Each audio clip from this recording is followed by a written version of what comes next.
मूर्खपणा की शहाणपणा? माझ्या मुलीचं लग्न होतं आणि मी काही दिवस सुट्टी घेऊन लग्नाच्या तयारीत व्यस्त होतो. त्या दिवशी प्रवासातून घरी आलो तर पत्नीने माझ्या हाती एक पाकीट दिलं. पाकीट अनोळखी होते. त्या पाकिटावरील पाठवणाऱ्याचं नाव पाहून मला आश्चर्य मिश्रित उत्सुकता लागली. अमर विश्वास असे एक नाव, ज्याला भेटून काही वर्ष उलटली होती. मी पाकीट उघडलं तर त्यात $1,00,000चा चेक आणि एक पत्र होतं. इतकी मोठी रक्कम, तेही माझ्या नावावर! मी घाईत पत्र उघडलं आणि एका दमात पूर्ण वाचून काढलं. पत्र एखाद्या परीकथेसारखे मला अचंबित करून गेले. लिहिले होते, आदरणीय सर, मी एक छोटीशी भेट आपल्याला देत आहे. आपल्या उपकारांचे ओझे मी कधी उतारू शकेन असे मला वाटत नाही. ही भेट मी माझ्या कधीही न बघितलेल्या बहिणीसाठी दिली आहे आणि घरी सर्वांना माझा नमस्कार. आपला अमर. माझ्या डोळ्यांसमोर खूप वर्षापूर्वीच्या घटना एखाद्या चित्रपटासारख्या सरकू लागल्या. एक दिवस मी गावात फिरत एका पुस्तकांच्या दुकानात आपली आवडती मासिका चाळत होतो.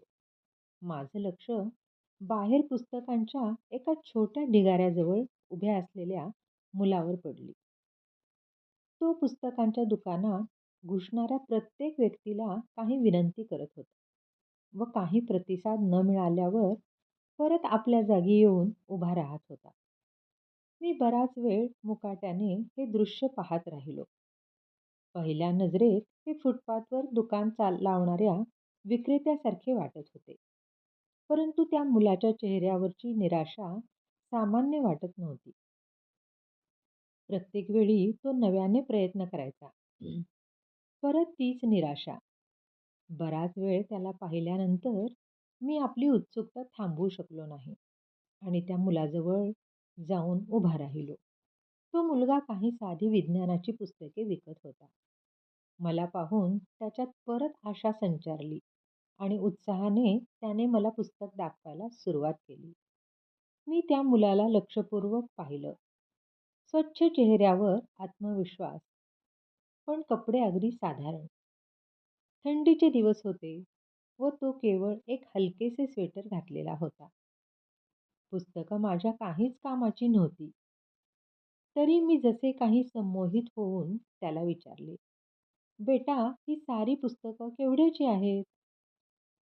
तुम्ही किती देऊ शकता सर? अरे, तू काहीतरी किंमत ठरवली असशीलच ना? आपण जे द्याल ते. मुलगा थोडासा निराश होऊनच बोलला. तुला किती पाहिजेत? तो मुलगा समजून चुकला की मला काही पुस्तकं घ्यायची नाहीत व मी त्याच्यासोबत फक्त टाइमपास करत आहे. ₹5,000. तो मुलगा वाकडं तोंड करून बोलला. पुस्तकांचे कोणी 500 पण दिले तरी जास्त होतील. मला त्याला दुःखी करायचे नव्हते, तरी पण माझ्या तोंडून सहज निघून गेले. आता त्या मुलाचा चेहरा पाहण्यालायक झाला होता. जशी की खूप सारी उदासी त्याच्या चेहऱ्यावर कुणी ओतून दिली आहे. मला माझ्या बोलण्याचा खूप पश्चाताप झाला. मी त्याच्या खांद्यावर हात ठेवला व त्याला धीर देत विचारलं, हे बघ बाळ, मला तू पुस्तक विकणारा वाटत नाहीस. काय कारण आहे? स्पष्ट सांग की तुझी काय गरज आहे? त्या मुलाच्या मनाचा धीर सुटला. बहुतेक बऱ्याच वेळचा नैराश्याचा चढ-उतार आता त्याच्या सहनशीलतेच्या पलीकडे गेला होता. सर, माझी 12वी झालेली आहे. माझे वडील एका छोट्या हॉटेलात काम करतात. माझी वैद्यकीय शिक्षणासाठी निवड झाली आहे. आता मला प्रवेश घेण्यासाठी पैशांची गरज आहे. माझे वडील काही पैसे देण्यास तयार आहेत. बाकी अजून पैशांची व्यवस्था करणे त्यांना शक्य नाही. मुलाने एका दमात इंग्रजीत हे सर्व काही सांगितलं. तुझे नाव काय आहे? मी मंत्रमुग्ध होऊन विचारलं. तो म्हणाला, अमर विश्वास. तू विश्वास आहेस आणि मन छोटे करतोस? तुला किती पैसे हवेत सांग मला. ₹5,000. यावेळी त्याच्या स्वरात करुणा होती. जर मी तुला हे पैसे दिले, तर तू ते परत करू शकशील का? या पुस्तकांची तर किंमत इतकी नाही. यावेळी मी थोडा हसून त्याला विचारलं, सर तुम्हीच तर म्हणालात, की मी विश्वास आहे. तुम्ही माझ्यावर विश्वास करू शकता. मी गेल्या 4 दिवसांपासून येथे येत आहे. तुम्ही पहिल्या व्यक्ती आहात ज्यांनी एवढे तरी विचारले. जर पैशांची व्यवस्था होऊ शकली नाही, तर मीही आपल्याला एका हॉटेलमध्ये कपबशा धुताना दिसेल. त्याच्या स्वरात आपल्या भविष्य बुडण्याची शंका होती. त्याच्या स्वरात असं काय होतं माहिती नाही, जे माझ्या अंतःकरणात त्याला मदत करण्याची भावना होऊ लागली. मेंदू त्याला एक धोकेबाजपेक्षा जास्त काही मानण्यास तयार नव्हता. परंतु हृदय हा विचार स्वीकारत नव्हतं. शेवटी हृदय जिंकलं. मी पर्समधून ₹5,000 काढले, ज्यांना मी शेअर मार्केटमध्ये लावण्याचा विचार करत होतो. त्याच्या हातात दिले. तसे एवढे रुपये माझ्यासाठी ही महत्त्वाचे होतेच. परंतु न जाणे कोणत्या मोहाने माझ्याकडून ते पैसे काढून घेतले. बघ बाळा, तुझ्या बोलण्यात, तुझ्या इच्छाशक्तीमध्ये किती दम आहे हे मला माहीत नाही. परंतु माझं मन म्हणत आहे, की तुला मदत केली पाहिजे. त्यामुळे मी तुला मदत करतो आहे. तुझ्यापेक्षा 4-5 वर्षांनी लहान मुलगी मिनी आहे मला. तिला आता हे खेळणं घेऊन दिलं असं समजेन मी. अमरकडे पैसे देत मी म्हणालो. अमर स्तब्ध होता. त्याला बहुतेक विश्वास बसत नसावा. त्याच्या डोळ्यात अश्रू आले. त्याने माझ्या पायांना स्पर्श केला, तर डोळ्यातून निघालेल्या 2 थेंबांनी माझ्या पायाचे चुंबन घेतले. ही पुस्तकं मी तुमच्या गाडीत ठेवू का? काही गरज नाही. यांना तू तुझ्याजवळच ठेव. हे माझे कार्ड आहे. केव्हाही गरज पडली तर मला सांग. तो पुतळ्यासारखा उभा होता. मी त्याच्या खांद्यावर थोपटले. कार चालू करून निघालो.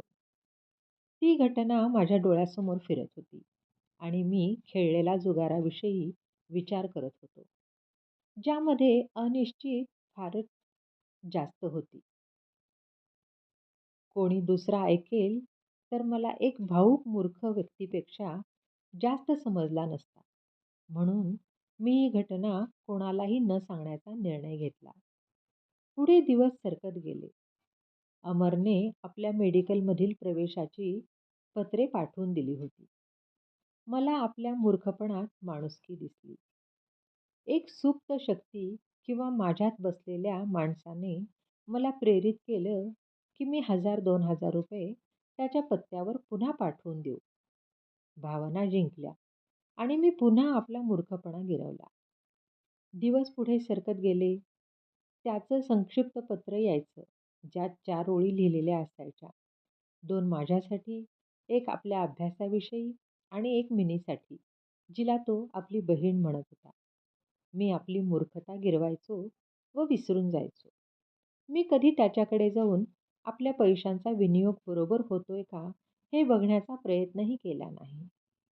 तोही कधी माझ्या घरी आला नाही. काही वर्षांपर्यंत हा दिनक्रम चालू राहिला.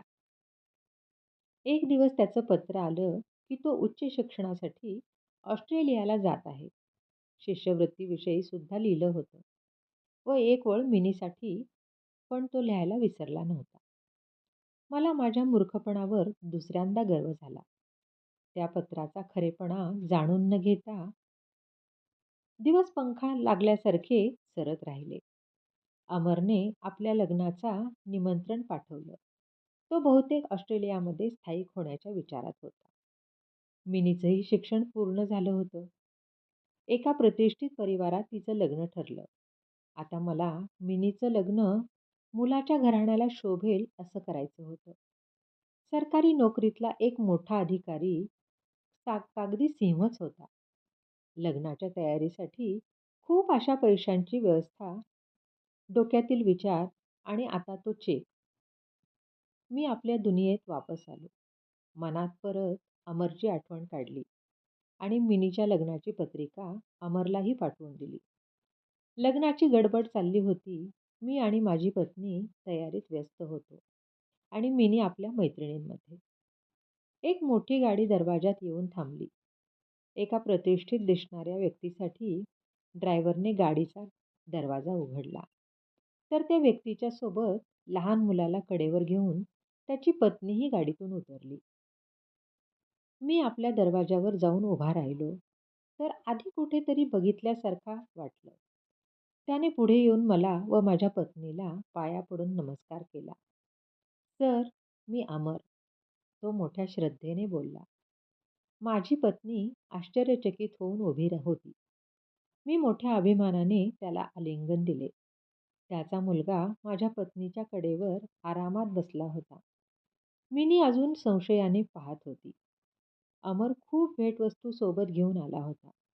मिनीला त्याने मोठ्या प्रेमाने आलिंगन दिले. मिनीला भाऊ मिळाल्याने ती खूप खुश होती. अमर लग्नात मोठ्या भावाच्या प्रत्येक परंपरा निभावण्यात व्यस्त होता. त्याने माझ्यावर कोणतीही मोठी जबाबदारी येऊ दिली नाही, की मला एकही पैसा खर्च करू दिला नाही. त्याचे भारत प्रवासाचे दिवस पंख लागल्यासारखे उडून गेले.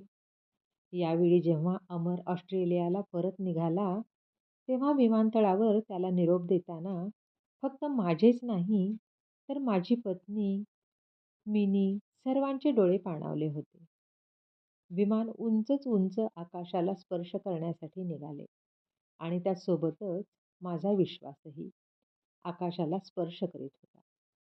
मला आपल्या मूर्खपणावर परत एकदा गर्व झाला आणि विचार करत होतो, ती विनाशी सृष्टीला चालवणारा कोणी भगवान नाही, आमचा विश्वासच आहे.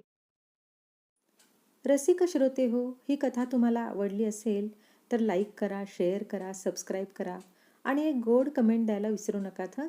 जय श्रीराम.